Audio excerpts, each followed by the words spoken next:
இன்றைய வேதப்பாட நிகழ்ச்சியில் பட்சேபால் யார் என்று தியானிக்கப் போகிறோம். 2 சாமுவேலின் புத்தகம் 11ஆம் அதிகாரம் 1 5 வரைக்கும் வாசித்து பார்ப்போம்னா, பட்சேபால் தாவீதை நம்புறாங்க. காரணம், அந்நாளில யுத்த நாட்கள். தாவீது யுத்தத்துக்கு என் ராஜா போயிருப்பார் என்று நம்பிதான் அரண்மனைக்கு கீழே அவங்க ஸ்நானம் பண்றாங்க. தாவீது உட்பறைகள் உலாவிக் கொண்டிருந்த அவர் மேலிருந்து பட்சேபாலை பார்த்த உடனே யார் என்று விசாரிக்கிறார்.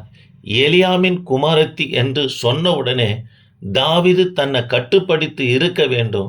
காரணம், 2 சாமுவேலின் புத்தகம் 23ஆம் அதிகாரம் 34ஆம் வசனத்தில் அகிதோப்பலுடைய மகன்தான் எலியாம், எலியாமுடைய மகள் தான் பட்சேபால், பட்சேபாலுடைய கணவர் அதாவது உரியா என்று தெரிந்தவுடனே தாவீது தன் இச்சையை கட்டுப்படுத்தாம பட்சேபால் இடத்துல பாவம் செய்கிறார்.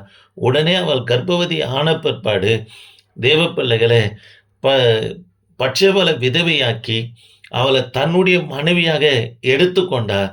2 சாமுவேலின் புத்தகம் 12ஆம் அதிகாரத்தில் தாவீது செய்த பாவத்தை நாத்தான் தீர்க்கதரிசி வந்து சொன்ன உடனே தாவீது தன் பாவங்கள் அறிக்கை செய்கிற விதத்தில் பாடப்பட்ட சங்கீதம் தான் 51ஆம் சங்கீதம் பாடி முடிக்கிறார். கர்த்தர் தாவீதுக்கு எலும்பில் இருந்த இந்த பாவத்தின் நிமித்தமாக 1.25 வருஷம் அவர் எலும்பு புற்றுநோயினால் படுத்த படுக்கையாக காணப்பட்டார். தேவ பிள்ளைகளே, இதை தான் 51ஆம் சங்கீதம் 8ஆம் வசனத்தில் வாசிக்கிறோம். என் எலும்புகளிலே சௌக்கியம் இல்லை, ஆரோக்கியம் இல்லை என்று சொல்லுகிறார். தேவ பிள்ளைகளே, இது எல்லாம் அகிதோப்பலுக்கு தெரியும். பிற்பாடு அகிதோப்பலை தாவீது அழைத்து ஒரு உடன்படிக்கை பண்ணுகிறார். உன் பேத்துடைய வாழ்க்கைக்கு நான் செய்த துரோகம் தவறு நிமித்தமா என்னை மன்னித்து விடு. உன் பேத்திடத்தில் பிறக்கப் போகிறேன், உன் கொள்ளு பேரனை எனக்கு அடுத்தது இஸ்ரவேலுக்கு ராஜாவாக சாலமோனை ஏற்படுத்துவேன் என்று அவர் உடன்படிக்கை செய்தார். இந்த உடன்படிக்கை நிமித்தமாக அகிதோப்பல் தாவீதுக்கு எந்த ஒரு துரோகமும் செய்யாதவராக காணப்பட்டார்.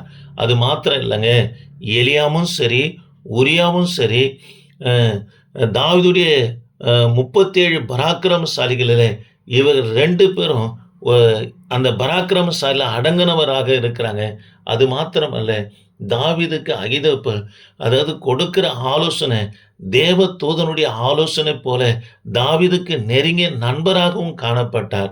இது எல்லாம் அறிந்து தான் தாவீது பாவம் செய்து பிற்பாடு அகிதோப்பலோடு கூட உடன்படிக்கை சொல்கிறார். உன் பேத்திக்கு பிறக்க போகிற உன்னுடைய கொள்ளு பேரனை இஸ்ரவேலுக்கு ராஜாவாக சாலமோனை நான் நியமிப்பேன் என்று உடன்படிக்கை செய்கிறார். காலம் கடந்து போகிறது. தாவீதினுடைய மகனாய் காணப்படுகிற அப்சலோம் தாவீதை துரத்துகிறான்.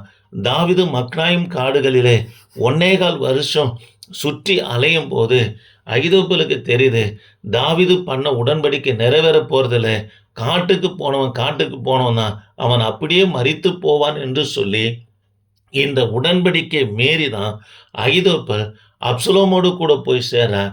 இதை அறிந்த பிற்பாடு பாடப்பட்ட சங்கீதம் தான் 55ஆம் சங்கீதத்தில் தாவீது 20ஆம் வசனத்தில் குறிப்பிடுகிறார். அவன் தன்னோடு சமாதானமாய் இருந்தவர்களுக்கு விரோதமாய் தன் கையை நீட்டி தன் உடன்படிக்கை மீறி நடந்தான் என்று இது அகிதோப்பலை குறித்து தான் தாவீது பாடுகிறார்.